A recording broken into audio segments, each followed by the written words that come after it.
Well, I think Urban went wrong. There's no real peace talks going on. This childish European belief that the Americans will always come and help us, you know, and they won't. Russia is one of the most corrupted countries in the world, so a lot of the defense budget was stolen. Thank God, because if they really have used all that money for their armed forces, they would have been much more stronger. We need Ukraine for its people, for its national resources, for its army. The only way to bring the result is to make it so painful to Putin and Russia that they have to make a peace. We have to crush their economy. We have to help Ukrainian armed forces to crush Russian army, so that either Putin gives up.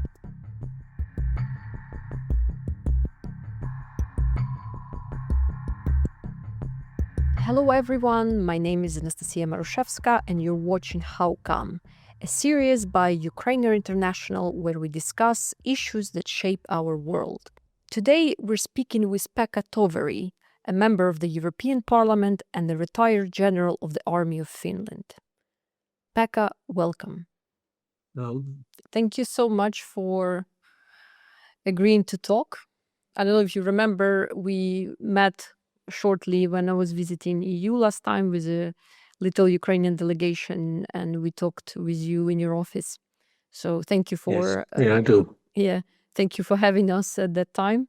And I'm contributing editor at Ukrainian media Ukrainer International, and this is our series How Come, and we talk about different issues around the world. And with you, of course, I would like to talk today about the EU and about Finland. So let's cut to the chase. And I wanted to ask you first about recent events connected to Hungary and Slovakia.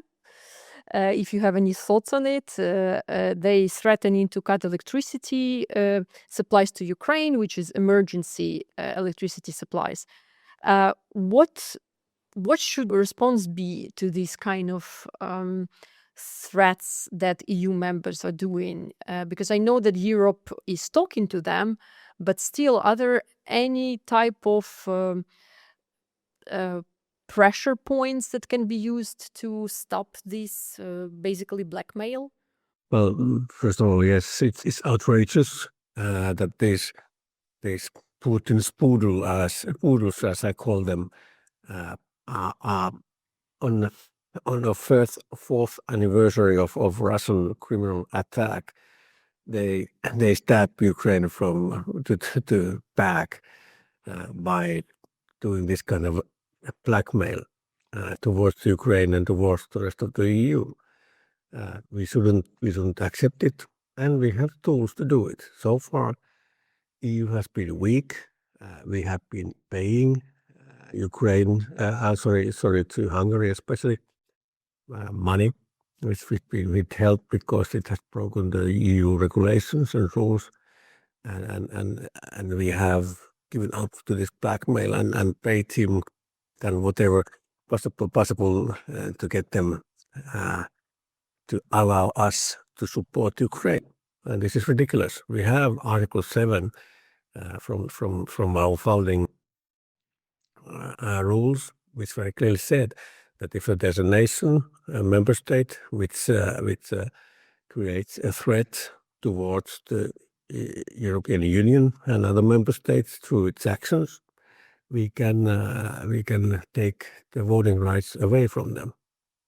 We should use the Article 7, take voting rights away from Hungary, and if Slovakia don't take the message, do the same to them. This is ridiculous that we don't use the tools we have in our regulations to put these two criminal leaders to their proper place. But what do you think stopping the EU from taking away these voting rights? Is it a very long process of agreement, or what's the reasons as you see them? Well, that's a good question. As I'm not a real politician, I'm ex-military. I have it very, very hard to understand what's the problem here.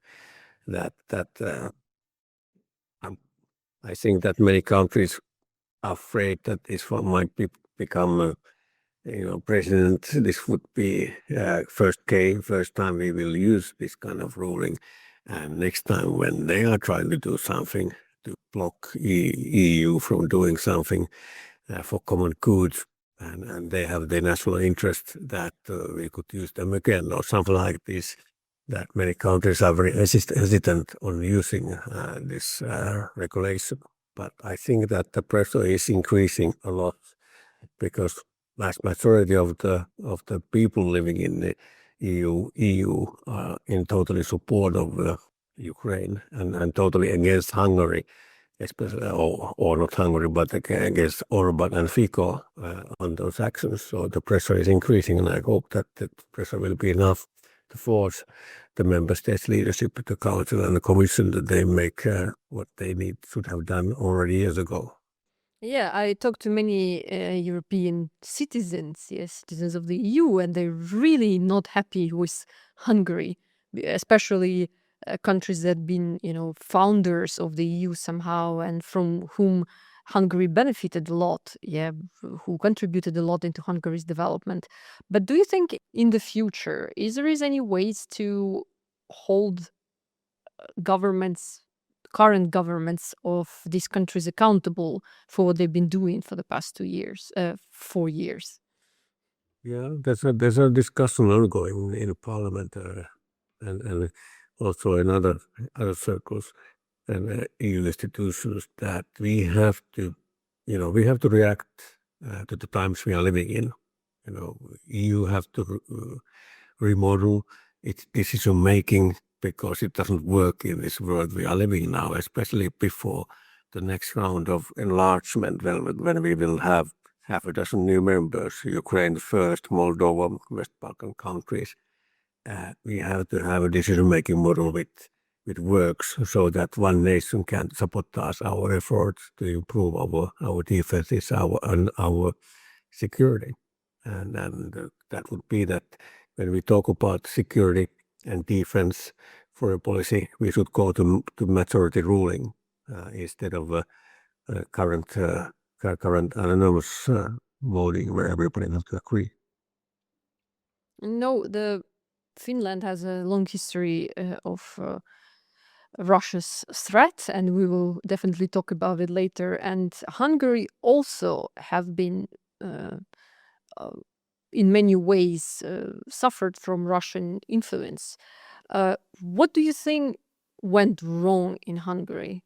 Because even if you look at the polls now, the party, the ruling party now still has a lot of support. Even if they don't win, there is still high support for his party. What do you think went wrong?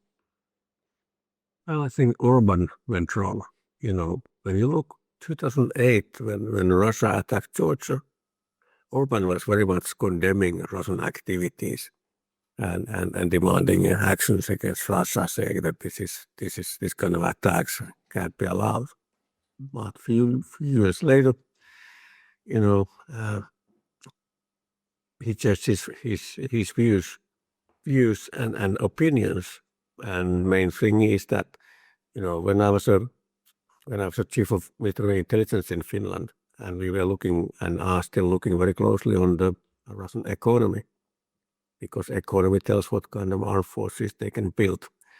And my economics, my analysts said very clearly that Russia will never be able to build a military that would seriously threaten NATO. They just don't have the money. But they have always enough money to corrupt our businessmen, our politicians.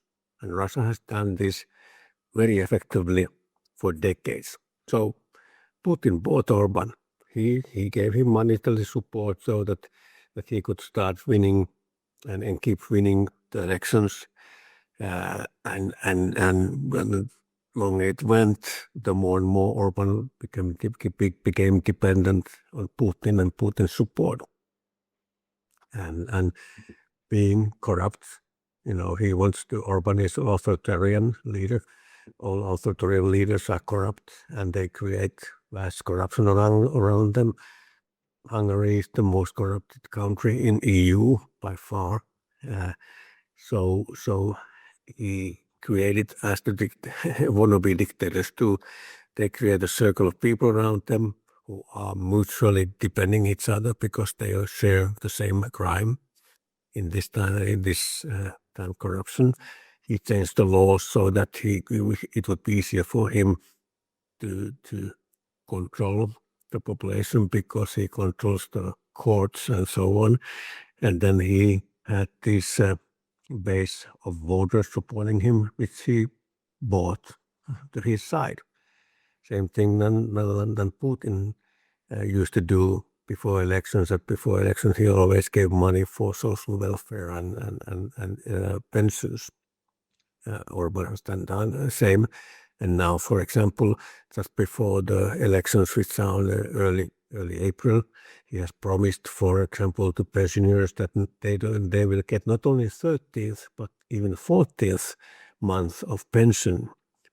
So he's trying to buy votes for himself using EU money. Some of that, yes.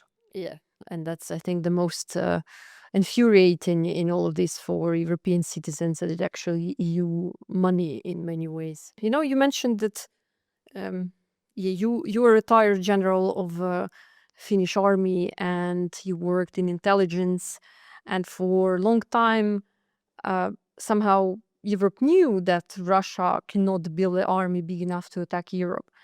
But what do you think? How did it happen that Russia has been perceived as this superpower for so long, even though it doesn't have such a big GDP, it doesn't produce anything innovative, does not contribute to the world, but still it was considered in this category of great powers? Well, even though they didn't have the reinventory power, because even though they used huge amount of money to build the armed forces, but luckily Russia is one of the most corrupted countries in the world, so a lot of the different budget was stolen. Thank God, because if they really have used all that money for their different armed forces, they would have been much more stronger. But they did two things well. One thing was that propaganda. They used huge effort to give this image that they have a big army. They arranged and different big armed forces and very capable armed forces. They arranged every 4th year these big exercises where you have hundreds of thousands of soldiers, big combat shootings, rocket tests, whatever, gives them image of a modern, very strong army. We in the Intel, we were looking at exercises and we were thinking, well, those are actually practiced shows. They're something that you take a number of troops in the field in the exercise. Sometimes they learn to do it so that it looks good in videos, but it really doesn't tell anything about the real capability. And at least in Finland, we were very skeptical about their real capabilities. That we saw that was more about show, but that worked well in the West and around the world. And the second thing is that since nobody wants some war in the West, we are peaceful people. You can push and push and push Western countries, and they don't go to war. They don't challenge you until it's absolutely necessary. So he used that. He had a number of successes in Georgia, in Crimea, in Syria. It gave the impression that they are really powerful and they can really work. And nobody really stopped to think about, what was the situation. There's this old joke about why Israeli army is always so good. And that they have this formula for winning. And the formula is that when you have a first class equipment, second class troops, and third class opponent, you always win. And you look what happened in Georgia, or you look at the situation in Crimea when Ukrainian armed forces were very unprepared for fighting.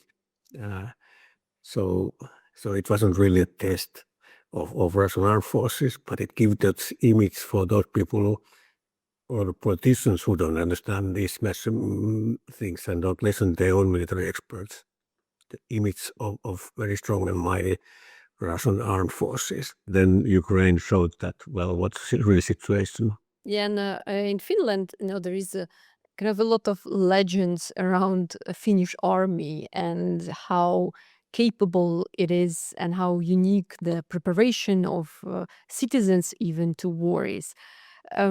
From your experience in Finnish military, can you elaborate a little bit on how Finnish army sees Russia and have been seeing Russia for all of these years as a threat? What kind of preparations were made in case of war?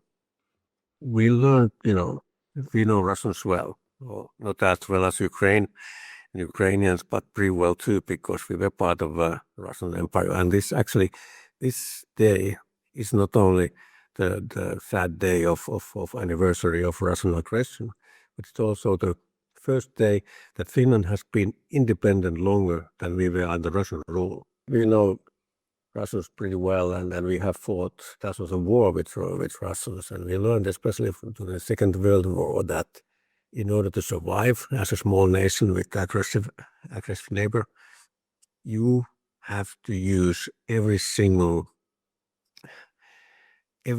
person, every single capability you have, all the resources you have in your nation to survive. And during the Second World War, for 4 years, we used over half of our gross national product for the defense forces. 16% of the Finns were serving in the army.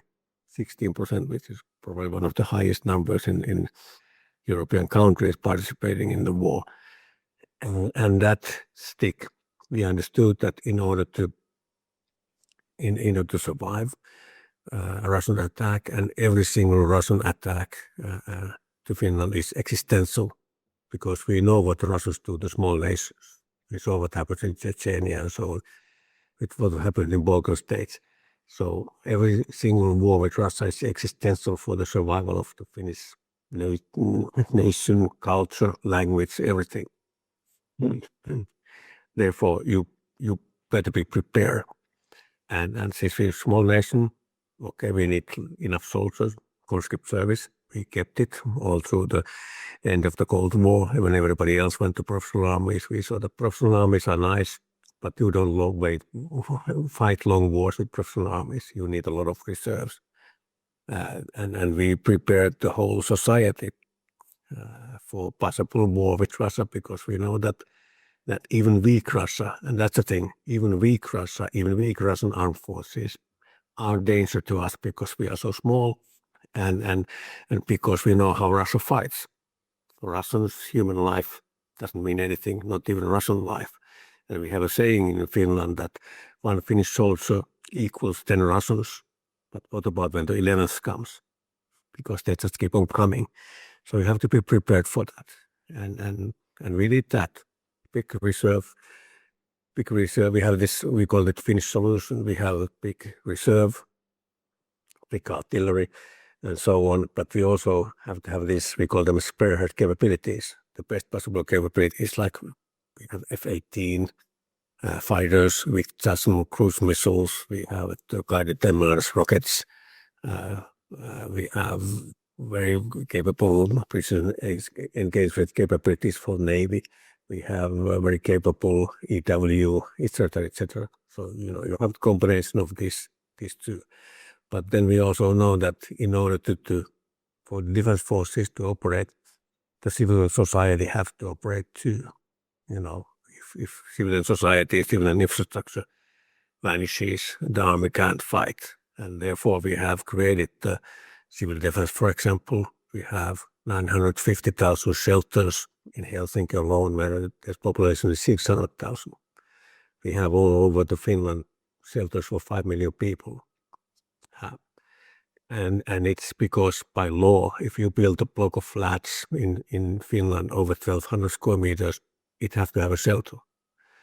By law, if you want to do IT services in Finland, IT company, telecommunication services, by law, you have to guarantee that they work and function also in time of crisis and war before you get the license. You have to prepare.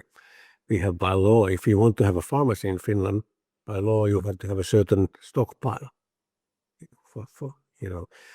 We stockpile everything. We have fuel, gas, strategic war spare parts for 3 to 6 months in Finland, and so on. If you build a bridge in Finland, by law you have to prepare it for demolition. And this is because of history. We know what Russia is like. We know, and some people say that we are pessimists. We say that we are realists. Winter will come, but it's not a problem if you are prepared. So we are, and some people actually say that that's because of the climate, and we are a nation, and in order to survive through centuries here, people have to be able to cooperate and work together and be prepared. You have to start preparing summertime for the coming winter, and that's mentality is a national mentality nowadays when it comes also to bigger crises, war being the worst one. I think it's very interesting. I think especially Ukrainians are very interested in this model that Finland has because we did not do all of this preparation for many different reasons, but yeah, it's very interesting for the future of Ukraine. And again, I always say that it's not that because we are geniuses. No, we are not. But we are victims of our geography and our history, and that has forced us to do what we do. And you have to also remember that for Finland, this has been much easier than for Ukraine because we have a geography and our climate as our allies. Finland is extremely difficult country to attack to. People say that you have 1,343.6 kilometers long land border with Russia. And I always said yes. And over 80% of that land border is total wilderness. Yeah. It's just forest and swamps. Attacking there is extremely difficult. Russians tried it twice in last century with the war called the National War. And both times all the forces attacking north of Lake Ladoga, they were encircled and destroyed. If they will do it again, we will pop a champagne and that makes our life much easier. So that's why we've been able to survive with the geography and climate. Fighting in winter is not easy if you don't know what you are doing. And the Russians, unluckily, are not that good in that. Yeah, the Winter War, where, of course, Finland needed to cede some of its territory, but it went in history as a big victory of a smaller nation fighting a large enemy, because it was USSR at that point, even bigger than Russia is now. What Winter War, what place does it have in historical memory of Finland, and maybe what does it mean for you personally also? It was actually important because background was that we had gained independence last little over 20 years before that.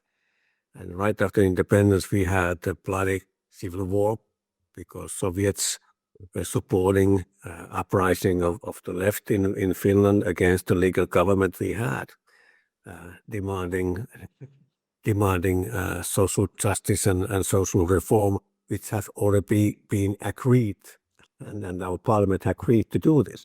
So it was just a ploy by Soviets to take Finland back.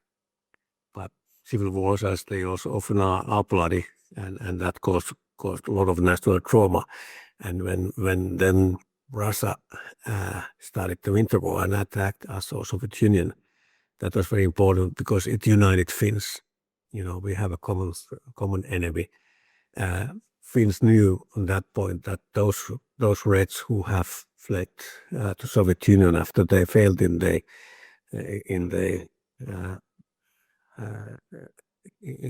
they failed to topple the government and they fled to Soviet Union, most of them were killed by Stalin. So we knew that even the left-wing people knew that nothing could come from East. So Winter War united Finland to fight for the independence, and the fact that yes, we lost 11% of our area, over 10% of people lost their homes, but still we kept our freedom, our democracy, and we think that was a win for us. And when you look the life of a average Russian nowadays, yeah, we very win. Our life, our standard of living is much higher. We are free. We can vote. We can choose our political leaders, etc., etc. And 8 times in a row, we've been the happiest country in the world. And the winter voice is still very deeply in the Finnish ethos, and it is that you never give up, you never surrender. It's the Finnish sisu that prevails when you never give up, and you know that even the darkest hours you can survive if you just don't freaking give up. Because, one of the issues that the Russians are using a lot in Ukraine is mobilization process. So they try to hijack it through propaganda, through different terrorist attacks that they, recruit people and do a lot of things to create this big division. And what do you believe is the most important for the people to have this unity as people had in Finland at that point, that, holding the front, the battlefront is so important, and there is always a need of people. What do you believe the main motivation, the core motivation should be in building strong and lasting army somehow? Well, I'd say that the most important thing, and you're right, the most important thing in the national defense is the willingness of people to fight. We've done this poll among the Finns where we always ask annually that in case Finland will be attacked by military force, should we take an armed resistance even though the end result is unsure, meaning that we might even lose? And over 80% of people say that yes, we should fight. And it's the highest percentage in Europe by far. And most important thing to create this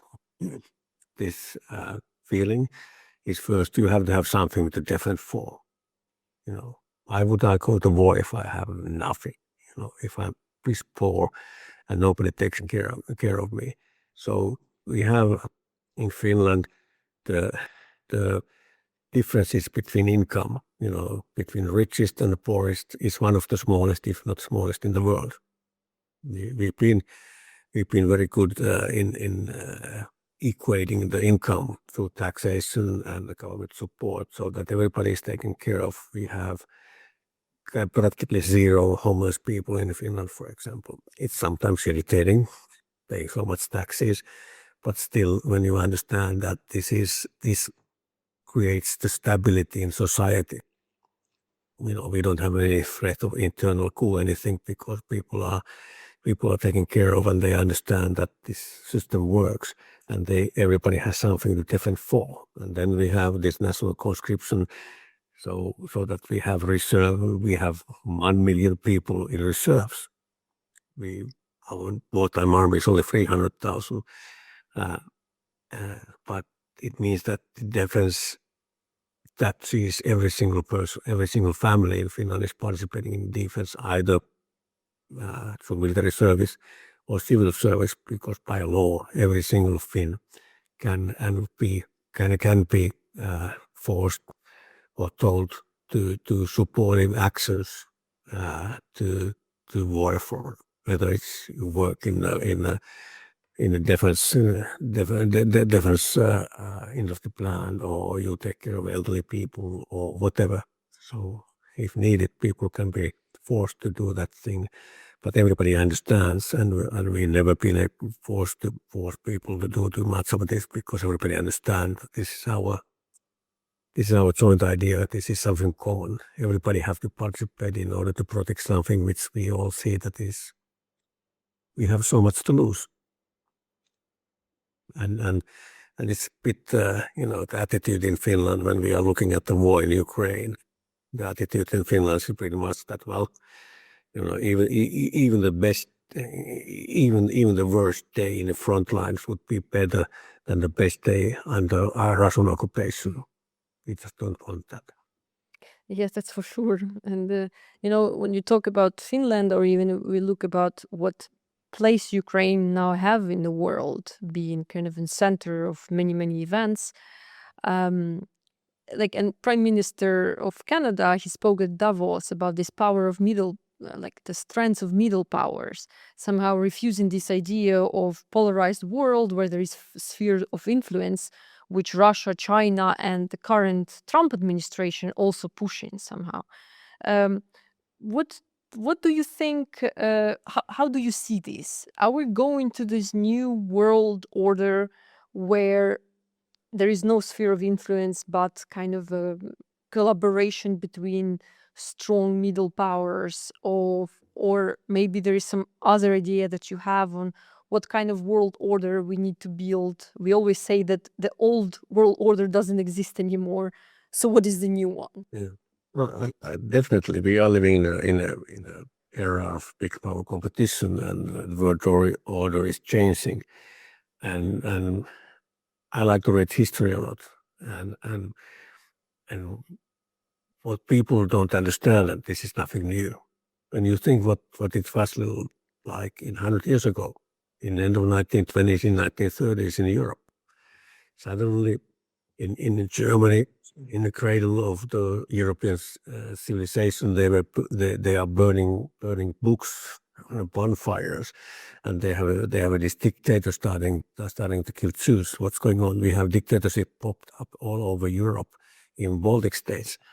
The international order is breaking because the Legion of Nations couldn't do anything when Finland was attacked. We had problems in Asia and Japan attacking China and everything, and nobody knew what's going to happen.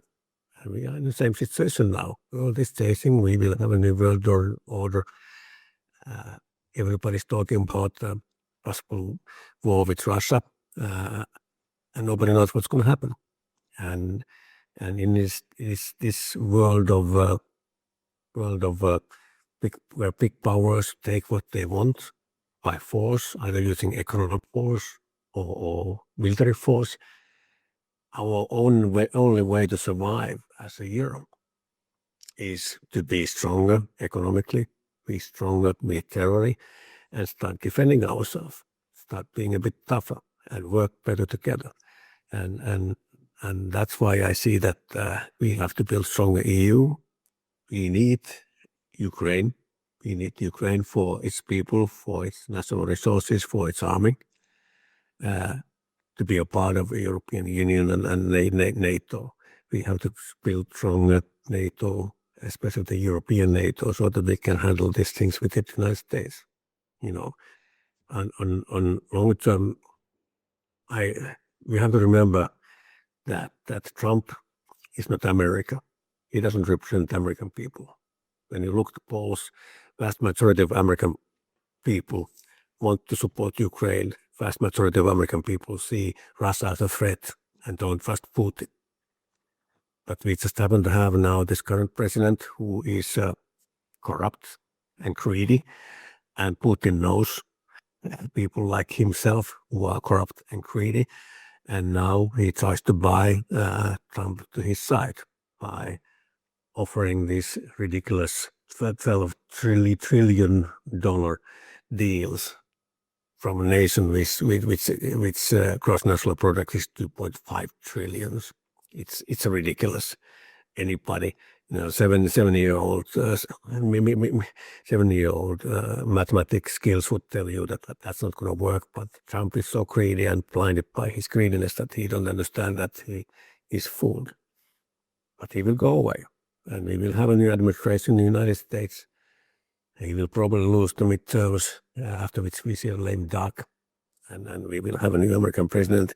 And I believe that the relationship between Europe and the United States, between Ukraine and the United States, will return more normal, but still something has changed forever. And at least this childish European belief that the Americans will always come and help us, and they won't. Even if they would like to do, they don't necessarily have the capabilities because they will have their hands full in the Pacific area.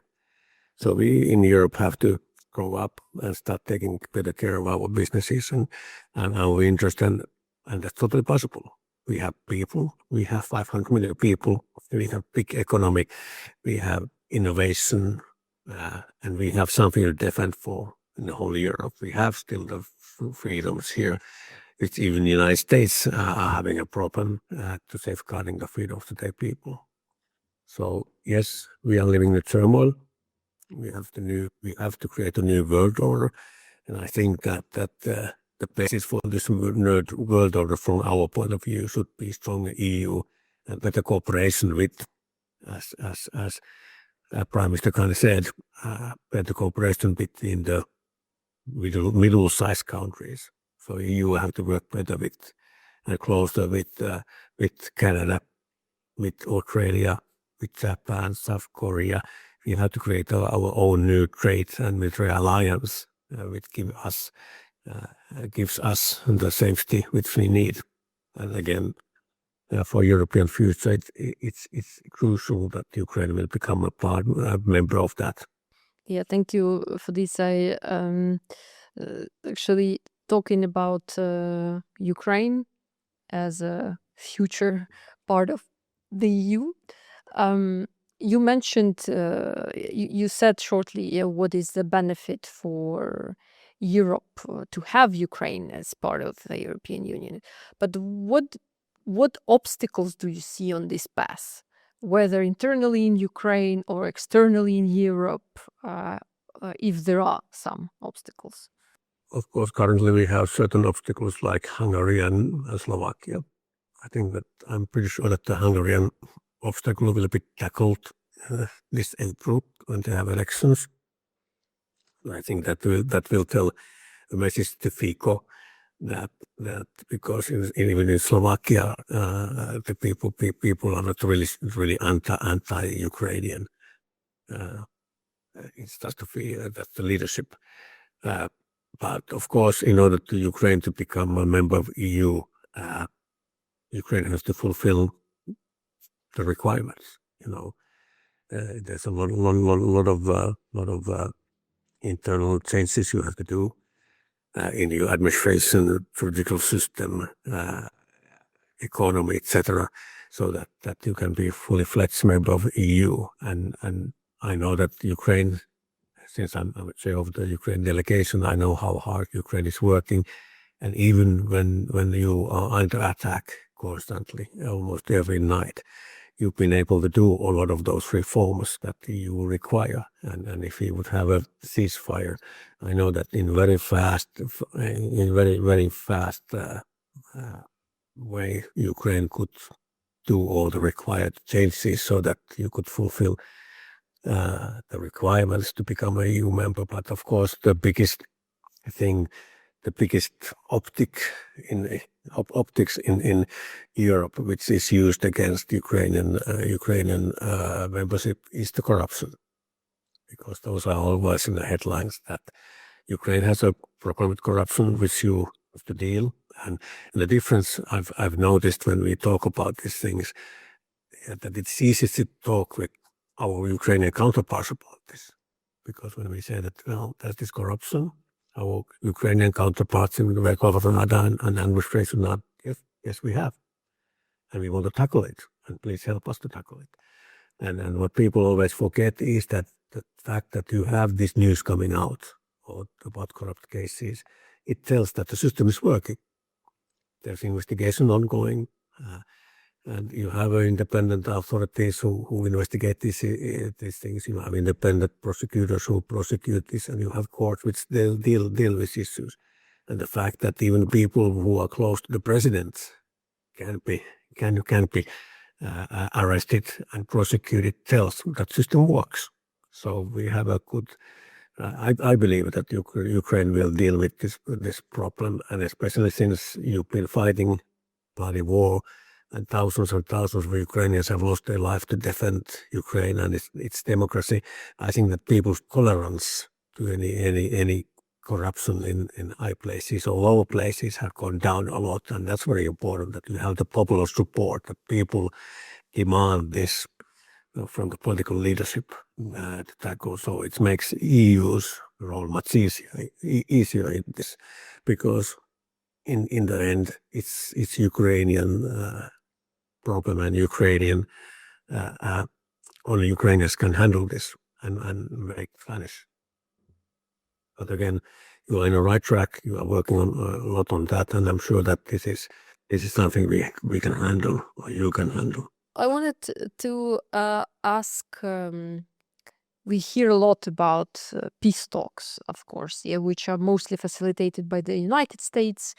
It's hard to understand what's happening behind closed doors, but if there is an understanding within the EU how Europe sees the end of war, how should it look like? I'd say that most people in EU, in Europe, and most, especially political leaders, understand very well that there's no real peace talks going on.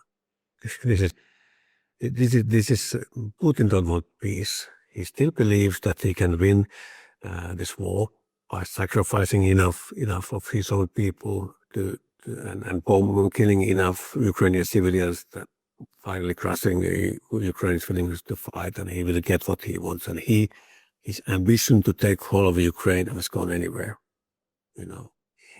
He wants whole Ukraine.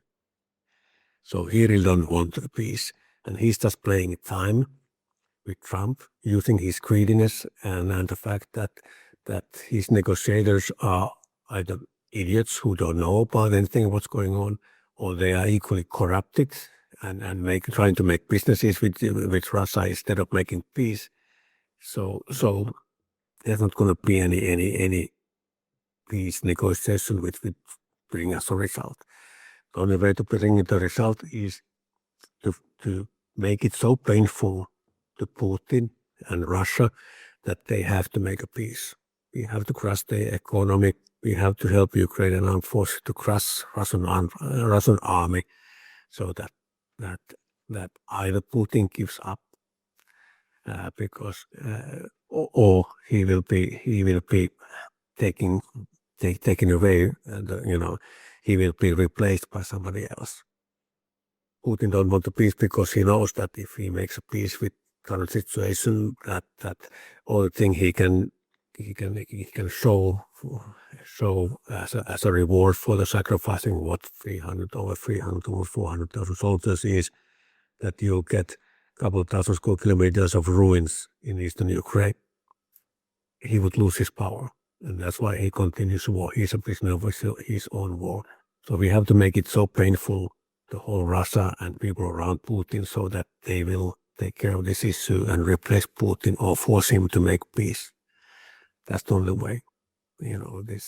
Unfortunately, I don't believe in any peace negotiations, at least not run by Trump's team, because they try to make a business deal. He tries to make a business deal and sacrifice Ukraine to some personal gains in here. They really don't want to have a peace. And when you look at the latest talk, for example, our President Stubb of Finland, who has very clearly said that Ukraine will win, and the only way to make a peace is to force Russia to peace by crushing its economy, crushing its military. If we talk about crushing Russia's economy and general support for Ukraine, from inside the EU, how do you see it? Whether the support for Ukraine is growing or staying in the same way, or there is a threat for it to be reduced? Because I think Ukrainians always living in this feeling that one day it's just gonna stop and we're going to be alone. What is the mood inside? Whether the understanding of it is growing or reducing, or how do you see it being in European Parliament? I'd say my feeling is first of all in the European Parliament, 75 to 80% of the members of Parliament support Ukraine in every voting. So they're very strong support to Ukraine. And the European Parliament is actually been all the time demanding more sanctions to Russia, more support to Ukraine. But then, of course, the member states who pay the bill are a bit slower to supporting it. But I say that the support has been stable. even though yes, people are getting tired. And I always say that, hey, if Ukrainians who are bombed every day are not tired, we don't have any claim, and we can't say that we are tired of supporting Ukraine. So the support is there, and we see what has happened when Trump became president, because the United States has practically ended all the support to Ukraine. Europe has filled the gap, which is good news. My problem here, because being not a real politician, more ex-military, and thinking this a bit differently, I always ask in the committee meetings, wherever you talk about, and people say that, well, we have to replace the gap that the Americans will leave to support Ukraine, and always and we need to support Ukraine as long as needed. And I always say that, well, I'm all strategic planner. That's not a plan. That's not a strategic plan, unless our plan is to let Ukrainians slowly die and bleed to death. Then it's a plan. But otherwise, it's not a plan. If it's a plan, it's a stupid plan. We should have a strategic plan, which is, for example, simply we will stop this war in 1 year. And then we tell the military and economists and intel people, make us a plan. And I can guarantee 100% that you would have very fast a plan how we will make and end this war in a year, because it's totally within our capabilities. We have the money, we have capability to increase the sanctions, many times harder sanctions that we have currently to crush the Russian economy. We could support Ukraine more. It's just we lack the political willingness to do these things fast enough. That's the problem. Good thing is that yes, support is there. Support will continue. We will support Ukraine so that it can continue fighting. But I would rather see that we support Ukraine so much that we can stop this war faster. Thank you so much, Pekka. Ukrainer International is a non-profit Ukrainian media that speaks with the world in over 10 languages. If you like our videos, please consider supporting us on Buy Me and Coffee /Ukrainer International.